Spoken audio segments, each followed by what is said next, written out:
Amanda Golden, the franchise owner of Pigtails Crewcuts in Bowling Green, Kentucky.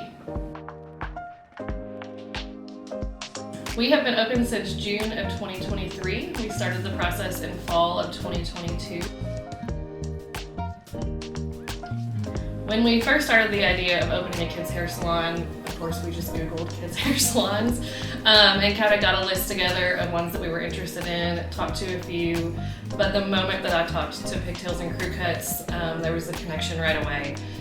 The most important thing for me was their core values. The core values of the franchise itself really matches the core values that we live in our everyday life. The most important one being giving back to the community.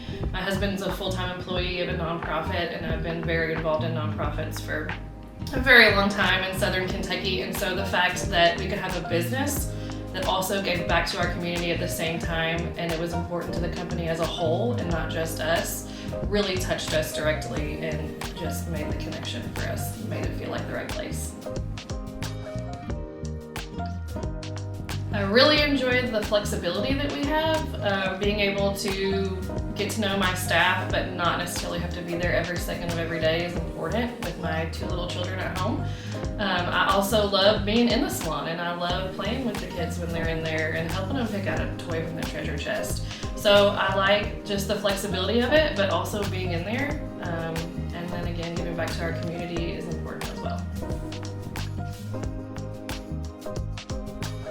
I had a 13-year career as an office manager in a large real estate company, and it just got to be too much when I had 2 kids. I couldn't put that many hours in and spend the time that I wanted to spend with them. So my youngest son was terrible at getting haircuts.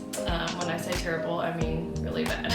We would drive 50 minutes to a place where he could watch TV, and it definitely helped. And every time we went, I would leave and I would say, wow, our community really needs something like this. So when I decided to change careers and we thought about what we wanted to do next, I proposed to my husband to open a kids' hair salon in our community.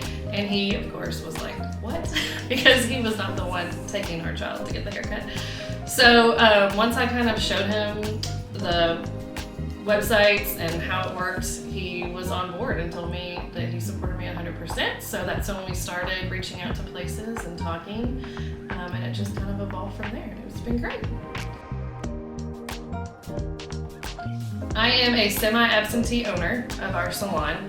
I'm in the salon maybe 2 hours a week. It's not very often. It's normally just to drop stuff off and say hi. I have a great manager who runs the salon exactly how I would run it.